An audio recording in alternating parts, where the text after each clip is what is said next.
Swastiastu. Halo semuanya, perkenalkan saya Niputu Rina Lestari, NIM 2513031010 dari Prodi Pendidikan Kimia. Pada video kali ini, saya akan mempresentasikan jawaban UTS dari mata kuliah Agama Hindu. Baiklah, langsung saja kita ke soal yang pertama, yaitu Begawan Vyasa dikenal sebagai Maharesi yang menyusun 4 Veda dan menulis Mahabharata. Ia menjalani hidup sederhana, menjauh dari kemewahan duniawi, dan mengabdikan dirinya untuk menuntun manusia memahami Dharma serta mencapai moksa. Kesucian Vyasa tidak lahir dari status sosial, tetapi dari kebijaksanaan, pengendalian diri, dan pengabdian tulus pada kebenaran universal. Pertanyaannya, A. Nilai-nilai kesucian apa yang tercermin dari kehidupan Begawan Vyasa? B. Bagaimana relevansi ajaran Begawan Vyasa terhadap kehidupan umat Hindu masa kini? C. Jelaskan makna kesucian sejati menurut ajaran Hindu berdasarkan kisah ini. Jawabannya A. Nilai-nilai kesucian yang tercermin dari kehidupan Begawan Vyasa. Begawan Vyasa merupakan lambang Resi Agung yang menunjukkan kesucian bukan melalui asal-usul kelahiran atau jabatan, melainkan lewat sikap hidup dan kontrol diri. Nilai-nilai kesucian yang terlihat dari perjalanan hidupnya meliputi yang pertama, tapasya atau pengendalian diri dan tapa brata.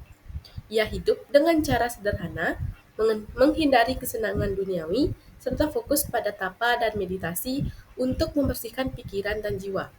Kemudian yang kedua, cinana atau kebijaksanaan. Berkat kejernihan batinnya, ia menyusun dan mengajarkan 4 Veda, serta menulis Mahabharata untuk memberikan pencerahan kepada manusia. Ketiga, satya atau kebenaran. Ia selalu teguh memegang kebenaran dan dharma dalam setiap langkah serta ajarannya. Yang keempat, seva atau pengabdian tanpa pamrih. Sepanjang hidupnya, ia mendedikasikan diri untuk memandu manusia menuju jalan dharma dan moksa tanpa mengharapkan balasan. Yang terakhir, sama dan dhamma atau keseimbangan dan pengendalian indera. Ia menampilkan ketenangan, stabilitas, dan kedamaian batin sebagai bukti kesucian yang sejati. Kemudian B.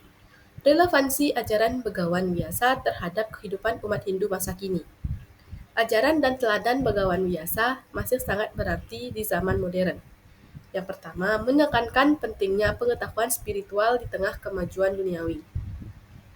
Di dunia yang penuh dengan teknologi dan informasi, ajaran Vyasa mengingatkan umat untuk tetap mencari keseimbangan batin melalui kebijaksanaan rohani.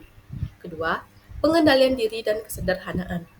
Ia mengajarkan bahwa kesucian tidak berasal dari kemewahan, tetapi dari mengontrol hawa nafsu. Kemudian ada menjaga dan menyebarkan dharma, serta pelayanan dan pengabdian tanpa pamrih. Dan C. Makna kesucian sejati menurut ajaran Hindu berdasarkan kisah Begawan Vyasa. Dari cerita Begawan Vyasa, kesucian sejati dalam Hindu dapat dipahami sebagai keadaan batin yang murni, keselarasan antara pikiran, perkataan, dan perbuatan dengan Dharma, serta pengabdian total kepada Brahman atau Tuhan. Selanjutnya, soal nomor 2. Soal studi kasus. Renungan berikut mengajarkan tentang hukum sebab akibat atau karma pala dan pentingnya mengembangkan moralitas dalam hidup. Kasusnya, apapun perbuatan yang kau lakukan, engkau akan menuai hasil yang sepadan. Maka dari itu, engkau harus mengembangkan moralitas dan meresapkan nilai-nilai kemanusiaan. Ketika makanan menjadi basi, tidak ada gunanya menyimpannya, karena ia akan semakin basi. Engkau mungkin saja bisa menyembunyikan dosa-dosamu dari masyarakat, namun engkau tidak akan dapat menyembunyikan apapun dari Tuhan.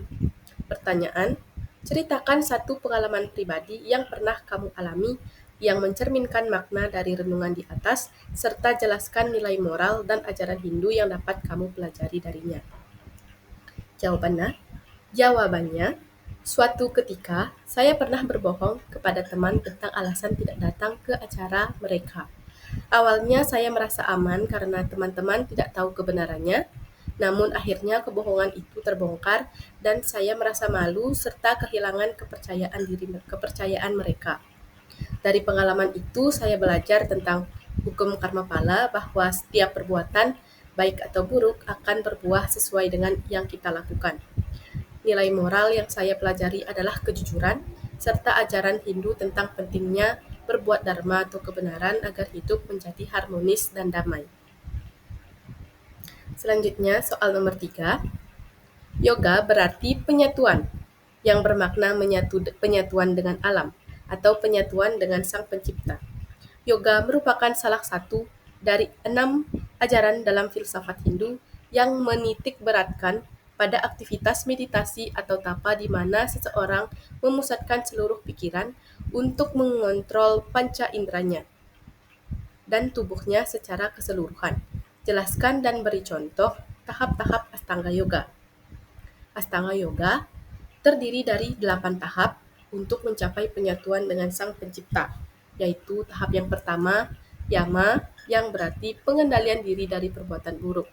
Contohnya, tidak berbohong, tidak menyakiti makhluk lain. Kemudian tahap yang kedua, Niyama, yaitu disiplin dan kebersihan diri lahir batin. Contohnya, rajin sembahyang dan menjaga kebersihan. Tahap ketiga, asana, yaitu sikap tubuh yang benar saat bermeditasi.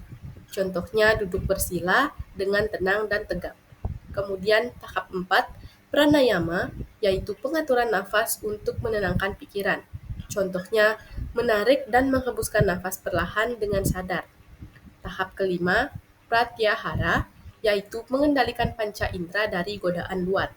Contohnya tidak mudah terganggu oleh sesuatu atau pandangan sekitar saat meditasi. Tahap 6, dharana, yaitu pemusatan pikiran pada satu hal suci. Contohnya fokus pada simbol Om atau bayangan Tuhan. Kemudian tahap 7, dhyana, yaitu meditasi mendalam untuk mencapai ketenangan batin. Dan tahap 8 adalah samadhi, yaitu penyatuan jiwa dengan Sang Yang Widi, mencapai kebahagiaan sejati. Kemudian soal nomor 4. Tuhan dalam agama Hindu disebut sebagai Brahman atau Sang Yang Widi. Selain itu, pada dasarnya, ketuhanan dalam agama Hindu percaya pada Tuhan yang Maha Esa. Tetapi sistem ketuhanannya terkoordinasi dalam konsep ketuhanan Trimurti. Tuhan adalah kebenaran, Tuhan ada di mana-mana, jangan pernah bersandar pada ketidakbenaran dalam keadaan apapun. Jika mengikuti jalan ketidakbenaran, kita tidak akan dapat mengembangkan kasih. Maka dari itu, kembangkan kasih sepanjang waktu.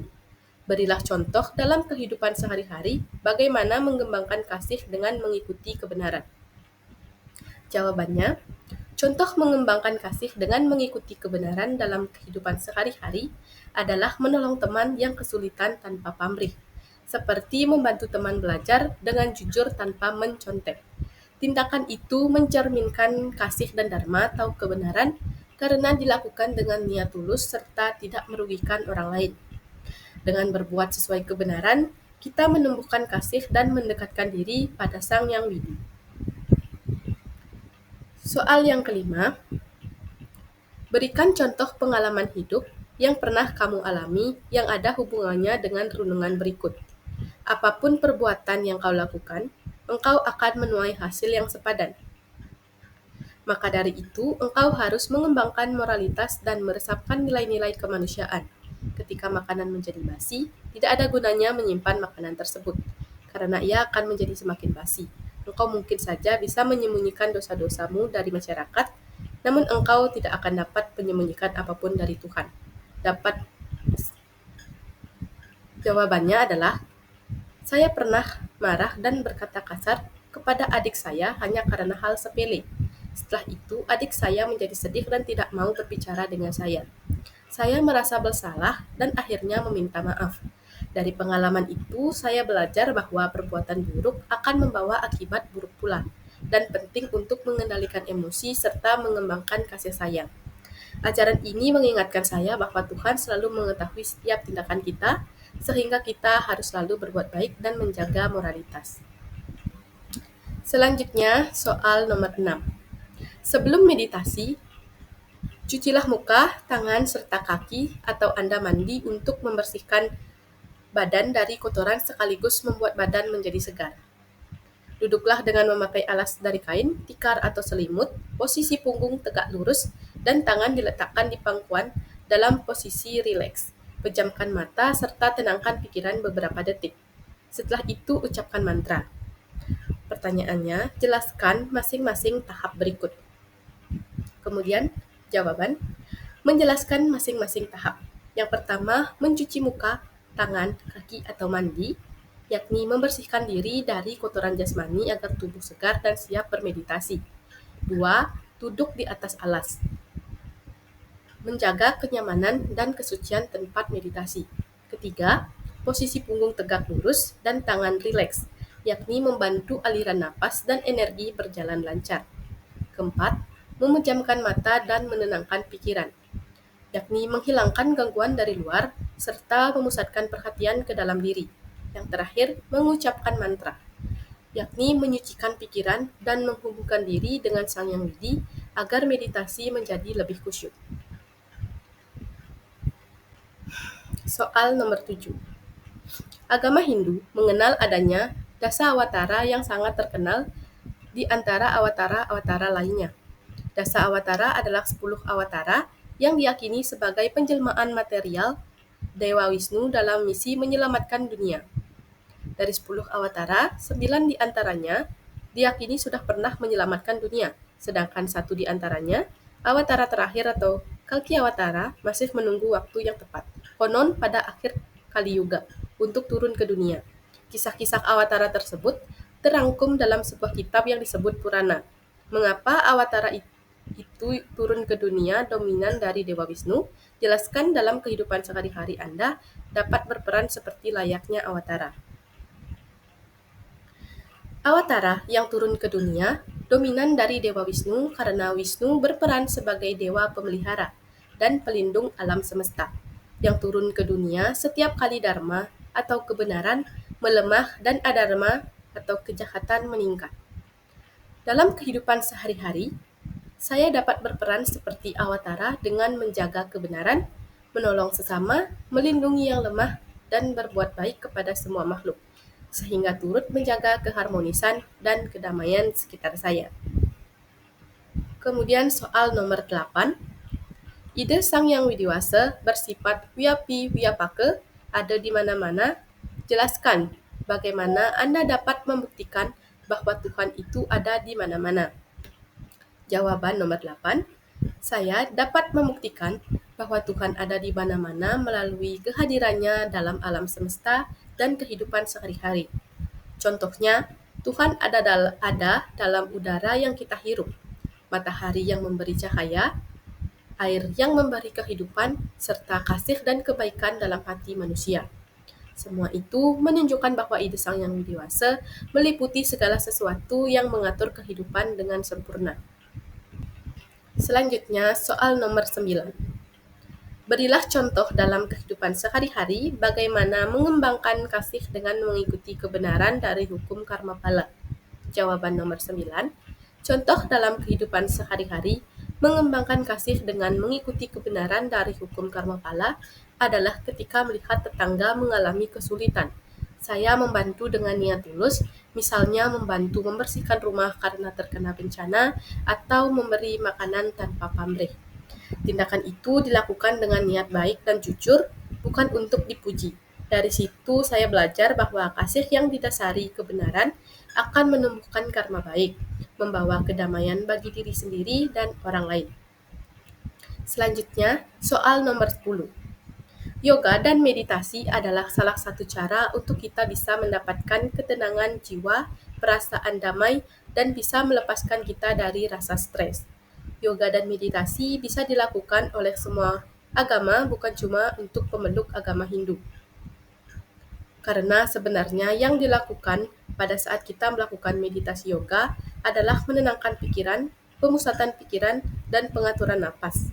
Pertanyaannya, jelaskan mengapa yoga asanas atau gerakan fisik dalam yoga penting dalam proses meditasi dan bagaimana keterkaitannya dengan pengendalian pikiran serta pencapaian ketenangan batin. Jawaban nomor 10, yoga asanas penting dalam proses meditasi karena membantu menjaga tubuh tetap sehat, rileks, dan seimbang, sehingga pikiran lebih mudah dikendalikan. Gerakan fisik ini melatih konsentrasi, disiplin, dan pernapasan teratur, yang membuat energi tubuh dan pikiran selaras.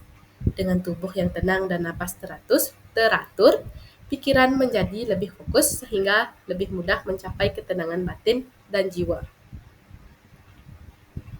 Sekian pemaparan jawaban UTS dari saya. Apabila ada salah kata, saya mohon maaf. Sekian dari saya tutup dengan para mesanti. Om Santi, Santi, Santi, Om.